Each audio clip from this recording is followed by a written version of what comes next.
रहीम जी उस दिन कहते हैं कि मैं नहीं जानता प्रताप की मुगलिया सल्तनत हिंदुस्तान में कितने साल तक रहेगी, मैं नहीं जानता कि अकबर के वंशज इस भारत में कब तक राज करेंगे, मैं ये जानता हूं कि प्रताप की जब तक सूरज और चांद रहेंगे इस धरती पर तू हमेशा याद। प्रताप इसलिए महान नहीं है कि योद्धा था, प्रताप इसलिए महान नहीं है कि वीर था, वो इसलिए महान है कि उसकी मॉरल वैल्यूज इतनी हाई थी कि दुश्मन की महिलाओं को भी अपनी बहन के समान समझ लिया करता था। वरना उस समय महिलाओं को उठाकर लाना और आपस में बांट लेना बहुत छोटी सी बात हुआ करती थी।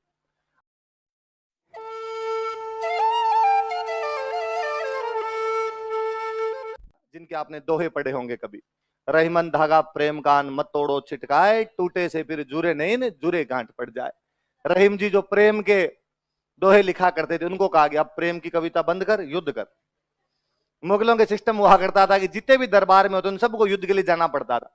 तो रहीम जी कहा रहीम जी आप दो, रहीम जी ने कहा मैं पक्का, कहा ये तो सब मैं प्रेम व्रेम की बात करता हूँ, नहीं इस बार युद्ध की बात करनी पड़ेगी। तो यहाँ बातचीत करने के लिए कौन है, सॉरी युद्ध करने के लिए कौन है, रहीम जी। अब्दुल रहीम खान खाना, पूरा नाम क्या था, खान खाना की उपाधि थी, अब्दुल रहीम उनका नाम था। अब रहीम जी भले आदमी बेचारे, बहुत भले भले आदमी थे रहीम जी। यहाँ आए, रहीम जी को पता था यार क्या पड़ा है लड़ाई में फालतू। रहीम जी आए अपने और टेंट लगाए एक पहाड़ पे, आक्रमण करने बंद ही कर दिया आपने, चुपचाप वहां टेंट लगा के बैठ गए। और हमेशा यो आक्रमण होता है साल भर के लिए आते, भाई देख लो शाहबाज खान 3 साल तक इधर ही रहा, तो साथ में लुगाई टाबर सब लेके आया करते थे अपने, तो कैंप लगा दिए लुगाई टाबरों के सबके, फौज वोज के कैंप लगाए, सुबह शाम शिकार खेल के आए। शेरपुर नाम की एक जगह थी वहां पे कैंप लगाए हुए थे, कहां पे कैंप लगाए हुए थे, और सुबह शाम शिकार खेलने चले जाए।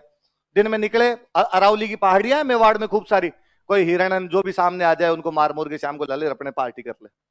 और 5-7 दिन में अकबर के पास में मैसेज भेज दे कि हमने आक्रमण किया था, प्रताप हाथ ही नहीं आया। अकबर ये भी नहीं पूछ सकता कि क्यों नहीं आया, क्योंकि ये पूछ ले तब तो रहीम जी कहते भाई मान सिंह, आसफ खान, तुम खुद और शाहबाज खान चारों बता दो कैसे पकड़ना है, मैं पकड़ लूंगा। अकबर वापस रिप्लाई कर देता कि well try boy well try, इस बार पक्का, बेटर लक नेक्स्ट टाइम। रहीम जी कहते हाँ पूरा प्रयास कर रहे हैं साहब, इस बार तो नजदीक ही पहुंच गए थे, वो नहीं आया तो नहीं आया, क्या करें, कोई नया प्लान हो तो आप बता दो। वैसे आप और मान सिंह, आसफ खान, शाहबाज खान भी पकड़ ही लिए थे लगभग, तो बता ही दो। अकबर ने कहा रहने दे यार, चल रहा है वैसे चलने दे। यहाँ पर एकदम प्रताप ने पूछा कि आजकल मुगलों की तरफ से अटैक ही नहीं हो रहे, क्या लपड़ा हुआ, तो वैसे आप आजकल रहीम जी आए हुए, क्या बात करते हो रहीम जी दो ही वाले, कि हाँ, तो वो तो शेरपुर कैंप लगाए हुए हैं, शिकार खेलते हैं, मजे करते हैं। तो प्रताप ने कहा आप नहीं, ठीक है, पहले पहाड़ियों में बैठे हुए थे, थोड़ा पहाड़ियों से बाहर निकल के आए, कहा हथियार वथियार नए बनाओ, अपने लोहारों को इकट्ठा किया, नए हथियार बना लो, जो घायल सैनिक है उनकी मरहम पट्टी कर लो, अनाज इकट्ठा कर लो, अपने गांव से अनाज वगैरह लेके आ जाओ, पूरी एकदम तैयारी वापस करनी शुरू की। आक्रमण का डर है नहीं, वरना तो पहाड़ियों के अंदर रहते कि भाई आक्रमण पहाड़ियों में होगा नहीं। बैठ प्रताप बोला बैठा था अमर सिंह, अमर सिंह बैठा था प्रताप। एक दिन अमर सिंह मॉर्निंग वॉक के लिए निकला कोई, और उसने देखा कि रेमजी वाला कैंप की तरफ से कोई आवाज ही नहीं आ रही, वो धीरे धीरे कैंप की तरफ ही चला गया। उसने बाहर से आवाज लगाई रहीमंकल रहीमंकल, अंदर से महिलाओं की आवाज आई कि रेमजी तो घर पे नहीं है, बाहर गए हैं शिकार खेलने के लिए। उसने कहा कोई दूसरा पुरुष है उसको बाहर में जो मुझे बात करनी है। महिलाओं ने कहा कि आज कोई पुरुष नहीं है घर पे। उसने कहा सच्ची, कम ऑन फॉलो मी, वो सबको गिरफ्तार कर लाया। प्रताप उधर अपने कैंप में बैठा, प्रताप देखे कि अमर सिंह आगे चौड़ा हुआ चल रहा है एकदम, पीछे पीछे वो बेचारी महिलाएं डरी हुई सी हाथा जोड़ी कर दी, छोड़ दे डाकी, क्या हमें क्यों लेके जा रहा है, तुम हमारे बच्चे हैं साथ में, छोड़ छोड़े, वो कहे चुपचाप चलो। प्रताप ने पूछा आते कि कौन है, कहां से लेके आया। उसने कहा आप छोड़ो, आपकी काम की बात नहीं, आपकी उम्र हो गई है भाई, बता कौन है, जैसे बता, धमकाया। उसने कहा वो रहीमंकल है ना, कहा क्यों शिकार करने गए थे, तो मैंने कर लिया।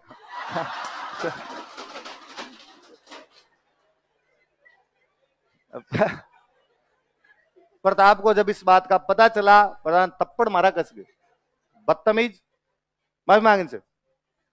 और प्रताप ने उन महिलाओं को कहा, वो जो रोती कलपती हुई महिलाएं थी उनको कहा, तुम मेरी बहनों के समान हो, तुम्हें डरने की कतई आवश्यकता नहीं है, आराम से बैठिए, चाय पानी पीजिए, गलती की अमर सिंह ने, मैं तुमसे माफी मांगता हूं इस बात के लिए। अमर सिंह को कहा कि इनको वापस छोड़ गया। सबको वापस छोड़ गया। अमर सिंह को डर लगे ये मुगल पकड़ लेंगे जाते।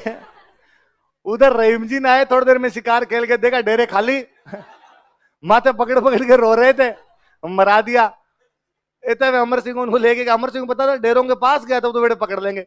अमर सिंह ने दूर ले जाकर आगे वो रे यहां चले जाओ, पीछे खड़ा खड़ा देख रहा हूं। तो महिलाएं गई तो रहीम जी ने जाते ही पूछा, रहीम जी ने कहा तुम कहां चली गई? तो उसने कहा मंगता हूं घर पे रह करो। बलाओ बापड़े प्रताप का है, दूधो नहो पुतो पड़ो उसके, उसकी पीढ़ियां जुग जुग जिए। वो नहीं हो तो आज हमको तो वहां पे रख ले वो सारे के सारे। अमर सिंह ले गया था हमें, और प्रताप ने तुम्हारे नाम ये लेटर भेजा है।